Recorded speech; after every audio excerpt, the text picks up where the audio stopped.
On the 9th day of Christmas, the Armsman sent to me Hades and Persephone. Now, this was a bit of a hard one to pick. I had real difficulty actually picking an extra one for this, so I went with, you know what, I love the story of Hades and Persephone, especially in some of the tellings where it was her choice rather than him, it's just straight up kidnapping and stealing her and da-da-da-da. There's lots of different interpretations to go with, so that's always good. And I love that we have winter because Hades stole Persephone from her mother, his sister, Demeter. Yeah, they don't mention that one, do they? That Persephone is Hades' niece. But hey, I guess that's better than marrying your own daughter. So, what are we going to go with? I'm going to go with the depictions from the Greek stone and bronze statuettes here. So we're going to go with this kind of body build. I'm going to completely leave off like magic and godly powers, because that just changes everything entirely. I'll do videos on magic and gods another day, but that's not today. So what can we see Hades as? Hades, we see, is not like his brothers Poseidon or Zeus. Hades is shorter, he's slimmer, but he is a lot more athletic. He's not built, he's not got that Herculean build that the Greeks seem to like for their gods. He's got much more of a runner's build, much more of an Olympian's build. He's also quite slim and slender, makes sense. He lives in a place of death. He's rather aged.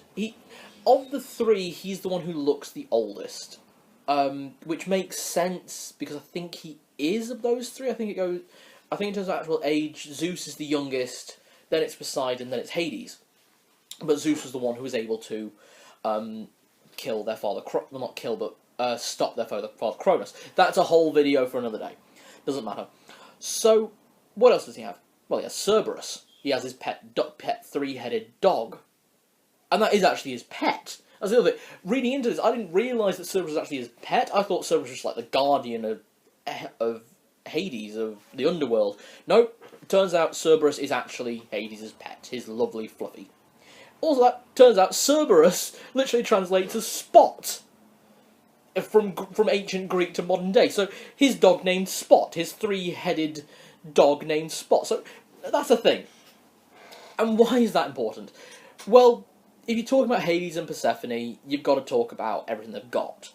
And most depictions of Hades have him with what they like to refer to as a bident, but in actual fact is actually more of a fishing spear. And I think that would work. I think that would work quite well for that build. He's very fast, very good at the very low strikes there. And it'd be good for what he does, because he's on a boat a lot, so it makes sense for him to have some kind of fishing spear. So, amazingly, they got it right. They were absolutely perfect. Then, of course, Cerberus for the actual tacking. That's always good. Then you got Persephone. So, Persephone, the queen of the underworld. Hades' wife, who he loves and kidnapped. As awful as it sounds, that's like the tamest of the Greek marriage stories. Seriously, the Greeks on romance, kidnapping and force-feeding pomegranates? That's like lobster dinner for us, I suppose. I don't know. It was weird. So, Persephone. We can see that she's very slender, but bottom-heavy. Makes sense. She's a seasonal goddess. She's very intelligent. Very, very intelligent. In some depictions of the stories, she went with Hades willingly, and she was the one who put forward that she ate the pomegranate seeds. So she was the one who actually put it forward rather than Hades. And something very important. In all depictions of Hades and Persephone, when they're together, Hades is very much controlled by his wife. During spring and summer, when Persephone is with her mother Demeter, Hades is king of the underworld. He rules it with an iron fist, and he's very good at his job. When Persephone is down there for autumn and winter, though, it's a very different situation. She has Hades' ear. She can say, no, we should do this, no, we shouldn't do this. She was the one that allowed Orpheus to leave with his wife. In the story of Orpheus going down to find his wife and bringing her back. So on some level, she's able to control Hades, and as such being able to control Hades, that means she controls all of the underworld and controls Cerberus. Cerberus is the key note here. Neither of these two are fighters, but they have got a three-headed attack dog. So I've got two weapons for, well, two basic weapons for Persephone. On a purely thematic basis, because obviously we're talking about gods, goddesses, things like that, so there is a lot more to aesthetics here. I personally give her a grenade. Grenades of the old form were derived from... The word grenade derives from the French grenade, from pomegranate. So, for Persephone with a grenade launcher, that would have made God of War so much more interesting. I mean, it was already a great game, but now imagine doing the Persephone fight with her with a grenade launcher.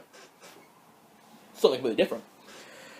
The other one I'd give her, and because of her body shape and her proportions, I think this, and because of how intelligent she is, I think she'd be able to use a bullwhip or a rope dart as a weapon, quite effectively as well. So, those are my two. I hope you've enjoyed this video.